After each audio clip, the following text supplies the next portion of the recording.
आज की video overseas पाकिस्तानियों के लिए ख़ास तौर पर है। मुख्तलिफ़ एंगल से मुख्तलिफ़ वीडियोस पहले भी करते रहे हैं और जिसमें कुछ मिसलीडिंग अगर कोई फैक्टर्स हैं या कोई प्रॉब्लम्स हैं ओवरसीज़ पाकिस्तानियों को बाहर के जहां वो रह रहे हैं वहां पर या पाकिस्तान में अगर वो फेस करते हैं, उसमें से एक मसला दरपेश ये आता है कि एक ओवरसीज़ पाकिस्तानी मसाइल फ़ेस करता है पाकिस्तान में रियल इस्टेट में इन्वेस्ट करने के लिए। और इसके लिए ज़ाहिर बात है मैं माहिर नहीं हूँ, हमारे साथ माहिर real estate developer Abdul Mannan Bhatti साहब मौजूद हैं। तो कुछ सवाल मेरे जहन में आते हैं और हम गाहे बगाहे देखते रहते हैं, सोशल मीडिया पे भी लोग पोस्ट करते हैं, तो उन सवालात पर रहनुमाई हासिल करते हैं अब्दुल मन्नान साहब से। मन्नान साहब बहुत बहुत शुक्रिया एक तो अपना वक्त देने के लिए। एनी टाइम सर, हम ओवरसीज़ के लिए हमेशा वक्त निकालते भी हैं और बताते भी हैं, क्योंकि बहुत सारे लोग कंफ्यूज होते हैं और हमारे पर्टिकुलर बिजनेस में जब कोई क्लाइंट कंफ्यूज होता है तो फिर वो गलत इन्वेस्टमेंट करता है और वो उसका लॉस होता है। और किसी भी क्लाइंट का लॉस जो पाकिस्तान में इन्वेस्ट कर रहा है, मैं समझता हूँ कि वो हमारा लॉस है। एक तासुर ये दिया जा रहा है कि रीसेंट पास्ट से लेके टिल नाउ ओवरसीज़ पाकिस्तानी ने जहां बहुत सी चीज़ों में इंटरेस्ट लेना छोड़ दिया पाकिस्तान में, वहीं रियल इस्टेट में इन्वेस्ट करना भी छोड़ दिया। तो ऐसा है वाकई में? देखें, सबसे पहले समझने की ये ज़रूरत है कि कौन से ओवरसीज़ पाकिस्तानी हैं जो अभी भी पाकिस्तान में इन्वेस्ट कर रहे हैं। हम हमेशा जब भी ओवरसीज़ पाकिस्तानी की बात करते हैं तो फ़ौरन हमारा ख्याल जाता है यूएसए, कनाडा, इंग्लैंड, लेकिन एक मैस अमाउंट हमारे गल्फ़ कंट्रीज़ में रहती है और वो सबसे ज़्यादा पाकिस्तान में रेमिटेंस भी भेजती है और इन्वेस्ट भी करती है। ये बात बिल्कुल ठीक है कि ओवरसीज़ पाकिस्तानियों ने इन्वेस्ट करना कम कर दिया है, लेकिन ख़त्म नहीं हुआ। और वो कम करने की भी रीज़न को पॉलिटिकली रीज़न्स विद टाइम आती रहती हैं। कुछ इश्यूज़ की वजह से थोड़े टाइम स्पैन के लिए वो वेट ज़रूर करते हैं, लेकिन इन्वेस्टमेंट जारी रखते हैं। लेकिन माज़रत के साथ हमारे पाकिस्तानी लोगों ने उनके साथ इतना नुकसान उनका किया है और उनके साथ ऐसी ओवर कमिटमेंट करके उनके साथ मैं क्लियर लफ्ज़ों में कहूँ तो फ्रॉड किया है। तो अब वो पाकिस्तान में इन्वेस्ट करना उन्होंने कम कर दिया, लेकिन ख़त्म नहीं कर दिया। अभी भी जो अच्छे डेवलपर हैं अल्हम्दुलिल्लाह, अगर मैं भी अपनी इन्वेंट्री की बात करूँ तो मेरे पास 60-70% जो इन्वेंट्री है वो ओवरसीज़ क्लाइंट को गई हुई है। क्या देखते हैं ओवरसीज़ पाकिस्तानी कौन सी एक बेसिक मिस्टेक करते हैं जिसकी वजह से उनको धोखा फिर हो जाता है? देखें, जिस तरह डिजिटल मीडिया और सोशल मीडिया के बहुत सारे फ़ायदे हैं, उस तरह इनके बहुत सारे नुकसान भी हैं। ओवरसीज़ पाकिस्तानी क्योंकि फ़िज़िकली यहाँ पे मौजूद नहीं होता, उसको जो भी कंटेंट भेजा जाता है वो डिजिटली क्रिएट किया होता है। अब डिजिटल मीडिया पे आप जितना ज़्यादा झूठ बोलेंगे वो उतना ही सच लगने लग जाएगा। जहाँ पे आप जितनी खूबसूरत चीज़ें बना के लोगों को दिखा देंगे तो लोग क्योंकि जो बाहर लोग रह रहे होते हैं वो उसी तरह परसीव करते हैं जैसे जो बाहर एडवर्टीजमेंट बंदा चलाता है, जो यूएसए या कनाडा में कोई डेवलपर होगा या कोई भी प्रोडक्ट सेल कर रहा होगा, वो जिस तरह की एडवर्टीजमेंट चलाएगा उसी तरह की प्रोडक्ट भी क्लाइंट को देगा।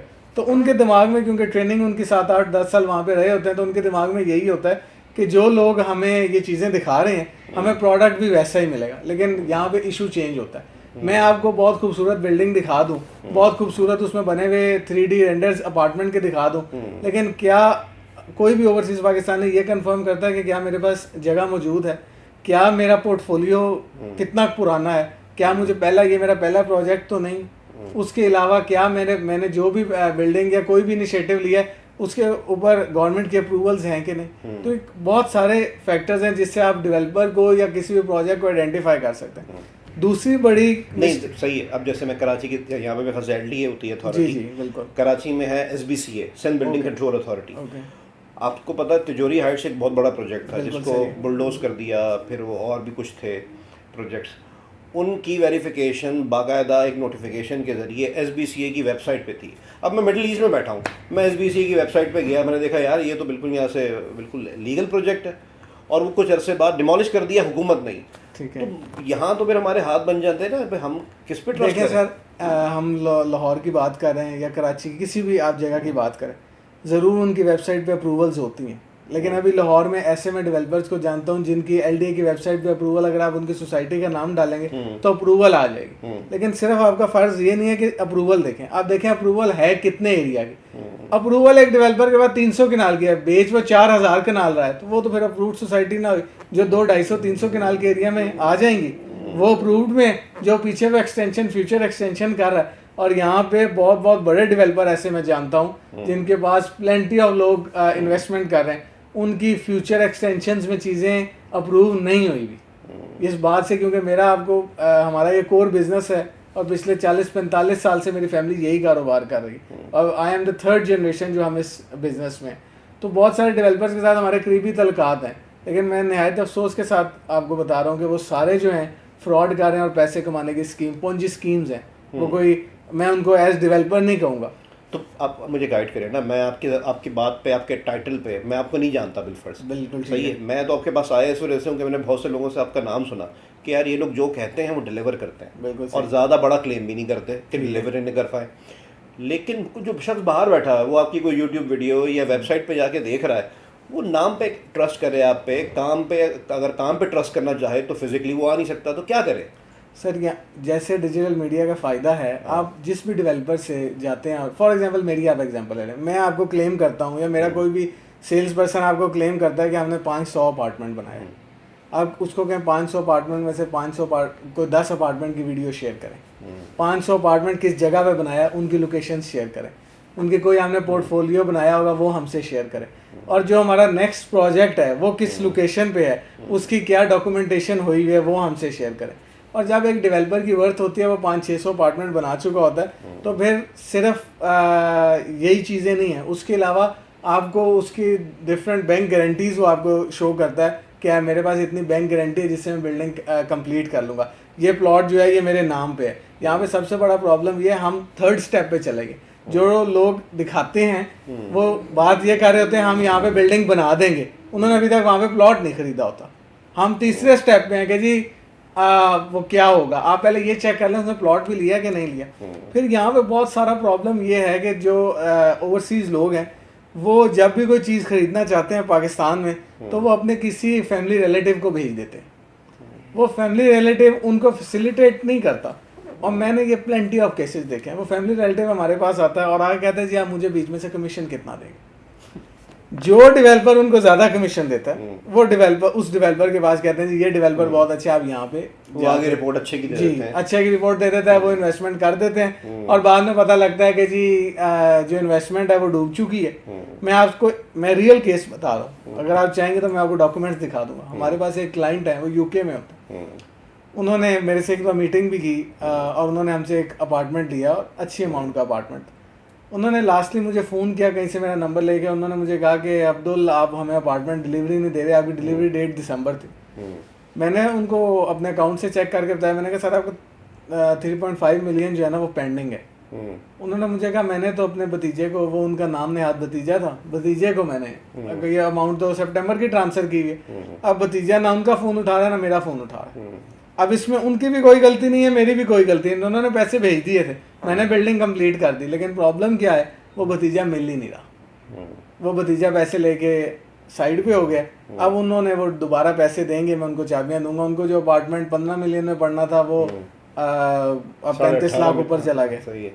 तो वो ये सारी चीज़ें हैं, डॉक्यूमेंटेशन बहुत ज़रूरी है। फिर उसका पोर्टफोलियो देखें आप, कितना पुराना पोर्टफोलियो है। आपको सोशल मीडिया पे हर चीज़, अब तो अगर आप किसी के साथ फ्रॉड करते हैं ना सर, उसके बाद या आज मेरी वीडियो लगेगी, अगर मैंने फ्रॉड किया होगा तो कमेंट बॉक्स में मेरी लोग बातें करना शुरू कर देंगे। अगर मैंने फ्रॉड नहीं किया होगा तो कमेंट बॉक्स मेरा ओपन होगा, कोई मेरे खिलाफ बात नहीं करेगा। मेरे खिलाफ ये ज़रूर बातें, देखें 90% आपके हक में, अगर आप ठीक भी होंगे ना 90% आपके हक में होंगे, 10% आपके खिलाफ ज़रूर होंगे, और वो भी जो ज़्यादा ख़राब हुई होंगी वो सारे केसेस ऐसे ही होंगे। अच्छा, यहाँ ये यानी कि मिडिल मैन से बचा जाए, चाहे वो भतीजा हो या अक्सर जो रियल एस्टेट एजेंट होते हैं। अगर मैं ओवरसीज़ हूँ तो मैं रियल एस्टेट एजेंट को पेमेंट ना करूँ, या कोई जो मेरे रिश्तेदार भेज के जो बात करता है उसको पेमेंट ना करूँ, तो डायरेक्ट डेवलपर पेमेंट ले लेता है, ऐसा होता है? हाँ जी, सारे डेवलपर्स डायरेक्ट ही पेमेंट लेते हैं। अच्छा, मिडिल मैन जो, या जिसको आप रियल एस्टेट एजेंट कहते हैं, रियल एस्टेट कंसल्टेंट कहते हैं, मैं उनके खिलाफ नहीं हूँ। दे आर द वन जो मुझे और ओवरसीज़ क्लाइंट को कनेक्ट कराते हैं। देखें एज डेवलपर मैं ओवरसीज़ क्लाइंट के साथ डायरेक्टली कनेक्ट नहीं हो सकता, ना ही ये मेरी जॉब है। मेरी जॉब डेवलपमेंट करना है, बिल्डिंग को कंप्लीट करना है, बाकी मामलात करना है। जो अच्छा रियल एस्टेट एजेंट होगा, जो काम करने वाला होगा, जिसका प्रॉपर चैनल होगा, प्रॉपर काम करता होगा, वो कभी भी क्लाइंट के साथ धोखा नहीं करेगा। और हमेशा जो अच्छा रियल एस्टेट एजेंट होगा वो कोई भी डेवलपर हो उसी के अकाउंट में पेमेंट मंगवाएगा। लेकिन जो बस आए बाएँ शाएँ करने वाला होगा या उसका कोई इस तरह का रिश्तेदार होगा, वो अपने अकाउंट में पेमेंट मंगवाएगा। और जब कोई भी देखें, फॉर एग्जांपल अगर मदीना हाइट्स मेरा ब्रांड नेम है, मेरे प्रोजेक्ट मदीना हाइट्स के नाम से, मदीना हाइट का प्रोजेक्ट है ना, तो आप मदीना हाइट में पेमेंट लगवाएं, अब्दुल मनान भट्टी के अकाउंट में भी ना लगवाएं। लेकिन सब प्राइवेट लिमिटेड कंपनीज हैं, मैं कुछ स्टेक होल्डर होगा ना, बाकी स्टेक होल्डर आगे लीगली भी फायदा होगा। हाँ, लीगली सबको फायदा होगा। आप क्लेम तो कर सकते हैं ना, मैंने इस बिल्डिंग में इतना पैसा लगाया है। आप अगर किसी भी XYZ के अकाउंट में पैसे भेज देंगे तो क्या क्लेम कर सकते हैं आप, मैंने इस प्रोजेक्ट में कैसे पैसे लगाएंगे, इसकी तो कोई क्लेम नहीं। फिर आपको प्रॉपर स्लिप्स मिलती हैं, तमाम चीज़ें होती हैं। पर हमारा प्रॉब्लम ओवरसीज पाकिस्तानी को हमारे लोग धोखा ये दे लेते हैं, वो बस अंकल आप फिक्र ही ना करें, मैं यहाँ बैठा हूँ, आप टेंशन ही ना लें। वो जो टेंशन ना लेने वाली बात है ना, वहाँ पर ये आपका जो ओवरसीज क्लाइंट है वो फंस जाता है। अच्छा, एक चीज़ में ओवरसीज क्लाइंट और फंसता है जी, ड्यू डेट निकल जाती है, कभी कभी तो डिगिंग ही नहीं हो पाती सर। तो देखें, उस सूरत में वो बेचारा आ तो नहीं सकता बार बार। हाँ जी, मैं ये नहीं कह रहा आपने किया, मैं जनरली आप रहनुमाई तो कर सकते हैं जी जी। बहुत से प्रोजेक्ट है, अभी बहरिया कराची में इतने प्रोजेक्ट्स हैं, लाहौर का मुझे इतना अंदाज़ा नहीं है। तो उस सूरत में फिर क्या राइट है उसके पास, अगर उसने किसी ऐसे डेवलपर पर ट्रस्ट कर लिया है तो उस सूरत में वहाँ से पैसे निकलवा सकता है, नहीं निकलवा सकता? उसके लिए कानूनी तौर पे कोई मुआवनत होगी मुल्क में या नहीं होगी? कानूनी तौर पे बिल्कुल मुआवनत होगी। हमारे जो इदारे हैं वो बहुत अच्छा काम कर रहे हैं। अभी जो डेवलपर हैं वो हमारे इदारों से डरते भी हैं क्योंकि वो फ़ौरन एक्शन लेते हैं। पर प्रॉब्लम ये है कि जब आप किसी भी प्रोजेक्ट में डाउन पेमेंट देते हैं, अगर वो डाउन पेमेंट 5 लाख रुपए, कुछ ना चीज़ें जनरल नॉलेज और कॉमन सेंस भी है। एक प्रोजेक्ट आप बना रहे हैं, आप क्लेम कर रहे हैं मैं 1000 एमिनिटीज़ दे दूंगा, मैं दुनिया का सबसे बड़ा शाहकार बना दूंगा, मैं पाकिस्तान की सबसे अच्छी सोसाइटी बना दूंगा, और आप डाउन पेमेंट रख रहे हैं 5 लाख रुपये। तो ये कॉमन सेंस भी कहते हैं कि यार 5 लाख से अगर आप 100 प्लॉट बेचते हैं तो कितने पैसे बन जाते हैं, उससे आप क्या डेवलपमेंट करें। डेवलपर कोई ऐसा बिजनेसमैन नहीं है, ख्वाह वो पाकिस्तान में हो या पाकिस्तान से बाहर हो, वो अपनी जेब से पैसे नहीं लगा रहा होता। जो अच्छे बिजनेसमैन हैं वो इनिशियल इन्वेस्टमेंट ज़रूर अपनी जेब से करते हैं, लेकिन बाद में लोगों के पैसों से ही काम कर रहे होते हैं। कोई भी ऐसी इन्वेस्टमेंट जो कैची लगती है, 5 lakh down payment, 10 lakh down payment, 2 कनाल का, मैं यहाँ तक एड्स देख चुका हूँ, 2 कनाल का फार्म हाउस 10 लाख रुपये डाउन पेमेंट। अब मुझे बताएं कि 2 कनाल का फार्म हाउस 10 लाख रुपये डाउन पेमेंट हो सकती? यानी कि लालच से बचना है। जब आपको लग रहा हो कि भाई ये डील नहीं लॉटरी की सूरत में है, हाँ तो आपके कान खड़े होने चाहिए, हाँ। है ना? और एक दूसरी बात, रियल एस्टेट एजेंट अमूमन ओवरसीज क्लाइंट को कहते हैं सर आपके पास 10 फाइलें ले लें, ये 1 महीने के बाद डबल हो जाएंगी। सर जी जो चीज़ डबल होती होगी ना वो अपने पास रखेगा, आपको कभी नहीं लेके देगा। डबल शाह से भी बचना, डबल शाह से तो बचना ही बचना है। वो जो फाइलें हैं, और जितनी आपकी कैपेसिटी है उतनी ही आप चीज़ बाय करें। अगर आपकी कैपेसिटी 1 फाइल की इंस्टॉलमेंट देना तो 1 फाइल खरीदें। सिर्फ जो बंडल बाइंग करते हैं, जो एक्सेस बाइंग करते हैं, वो डेवलपर को भी ख़राब करते हैं। अब मैं बिल्डिंग बना रहा हूँ, उसमें 300 यूनिट है, अगर 150 बंदा जो है वो मुझे इंस्टॉलमेंट ही नहीं दे रहा, तो फिर वो जो बाकी 150 इंस्टॉलमेंट टाइम पे दे रहा है, उनकी बिल्डिंग भी लेट होगी, प्रॉब्लम्स आएंगे। तो हमें इस तरह की ओवर जो हम डिसीजंस ले लेते हैं उनसे बचना है। और जो भी हमारा ओवरसीज़ क्लाइंट है उसको हमारा एक ही हमेशा से पैगाम होता है कि आपने कभी भी किसी ऐसे डेवलपर के अकाउंट में पैसे नहीं लगवाने, किसी ऐसे बंदे को पैसे नहीं देने जो अननोन हो। अगर गलती से आप ऐसा कर बैठते हैं या आपके पैसे ब्लॉक हो गए हैं तो आप कानूनी कार्रवाई कर सकते हैं। आपके पास फाइल मौजूद होगी, उसके पीछे एग्जिट पॉलिसी लिखी होगी, कैंसिलेशन पॉलिसी लिखी होगी, उस पर एक्शन लें, आपको आपके पैसे वापस मिल जाएंगे। चलिए, बहुत बहुत शुक्रिया अब्दुल मन्नान भाई, आपने बहुत बेहतरीन तरीके से क्लैरिटी दी बहुत सी चीज़ों पे जो एक अज़ाब बन जाते हैं ओवरसीज़ पाकिस्तानी के लिए। बहुत बहुत शुक्रिया sir, thank you so much.